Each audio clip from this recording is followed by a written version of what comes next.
Hai guys. Halo semuanya. Hari ini kita mau ngasih tahu 5 rahasia untuk jadi agen properti yang sukses. Yang pertama nih, apa Tan? Nah, yang pertama yang paling penting adalah cari mentor dan gabung ke timnya. Ya, kenapa mentor itu sangat penting di dunia properti? Karena dunia properti itu benar-benar learning by doing banget. Learning by doing, dan no guidance, no support itu sangat ngefek. Karena banyak yang aku perhatiin teman-teman yang pengen jadi broker independen aja, ya kan, pengen jadi makelar, istilahnya kan full komisi ya 100% ya. Tapi 1 bulan itu langsung udah nggak kedengeran lagi gaungnya. Nah teman-teman nggak pengen seperti itu ya. Jadi better teman-teman 50% of something daripada 100% of nothing. Oke. Itu yang pertama. Yang kedua adalah dapatkan lisensi untuk jadi agen properti yang resmi. Nah, ini juga penting banget, Cel, karena kita ini di perdagangan properti diatur dalam Kemendak, Cel.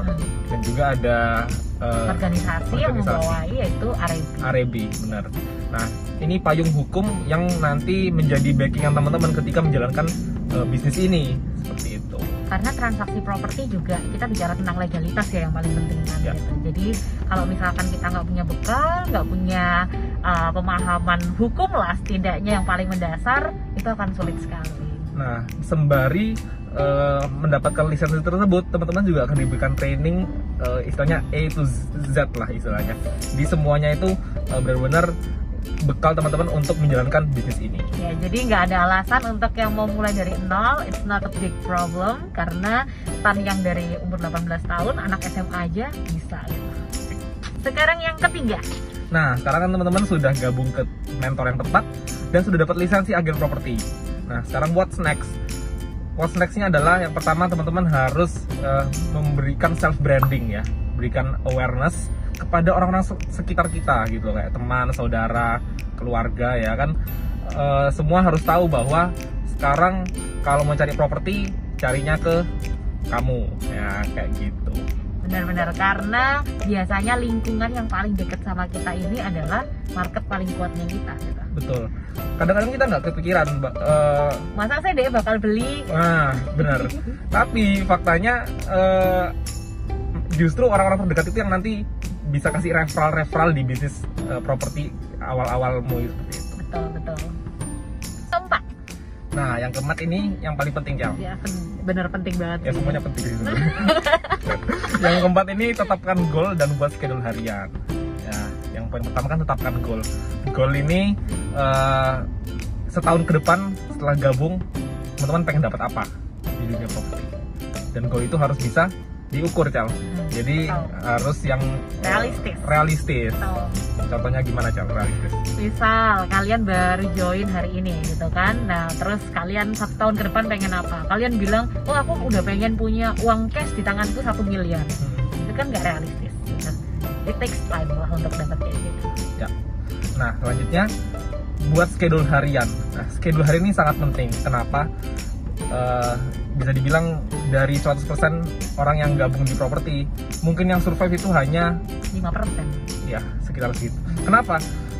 Kebanyakan bermental employee ya, padahal di bisnis ini kita self employee. Yes, kita semacam punya bisnis sendiri ya. Betul. Kita mesti pandang ini sebagai kita entrepreneur ya.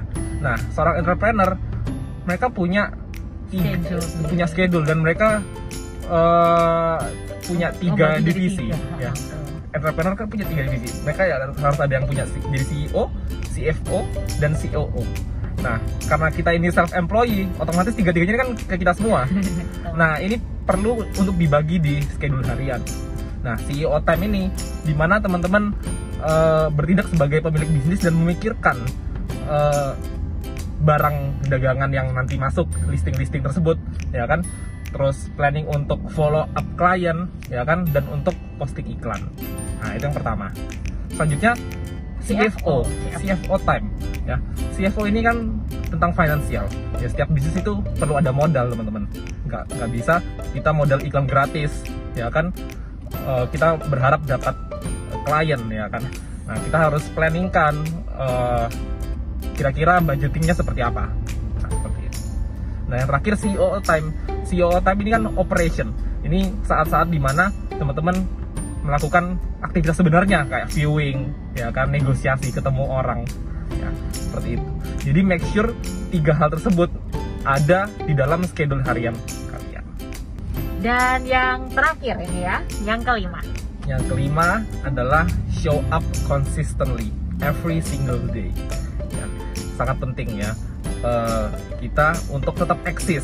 Misalnya masa PPKM sekarang, teman-teman bisa perhatikan para top agent itu mereka tetap eksis dengan caranya sendiri. Mereka tetap eksis di sosial media, mereka tetap eksis di web portal. Mereka pengen keberadaan mereka itu tetap ada di pikiran klien-kliennya mereka, Jadi kalau ada tiba-tiba ada PPKM, ada PSBB dan segala macam, mereka tetap cari cara untuk tetap eksis seperti itu. Karena kita tadi udah personal branding. Nah, tapi kalau misalkan personal branding itu nggak di-maintain, ya kenapa gitu loh kita harus tetap memilih kamu kan? Yes. Agent itu sebanyak itu gitu loh. Betul banget. Dan maintainnya gimana nih Tan contohnya? Nah, maintainnya ini bisa dengan cara kita nge-follow up lagi ya.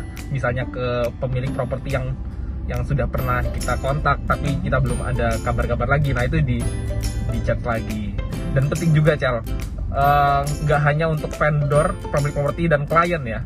Ini berlaku juga untuk sesama agent, karena kebanyakan justru transaksi di bisnis ini adalah transaksi itu co-broking ya. Antara yang punya listing agent A, tapi yang bawa klien untuk beli agent B. Kayak yang baru kita lakuin, kan? Iya. Ya. Jadi benar-benar teman-teman harus bangun hubungan bukan cuma untuk vendor dan klien, tapi harus juga sama agent. Karena most of our business itu comes dari agent-agent lain. Yes.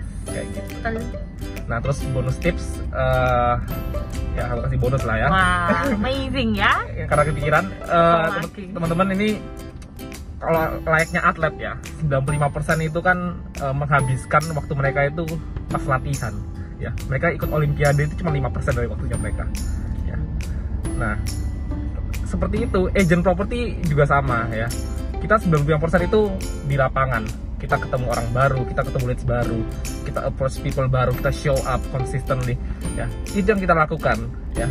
Jadi itu sangat penting untuk di keep in mind bahwa setiap hari saya harus ada schedule untuk ketemu orang baru, kita harus misalnya trainingnya kita lah ya. di lapangan ya gitu. Mungkin untuk di masa PPKM dan COVID saat ini mungkin itu sulit untuk dilakukan ya kan gitu. Cuman pasti ada lah cara-cara lain ya. Itu tergantung inovasi dari teman-teman bagaimana caranya menerapkan. Ini kan ilmunya gitu.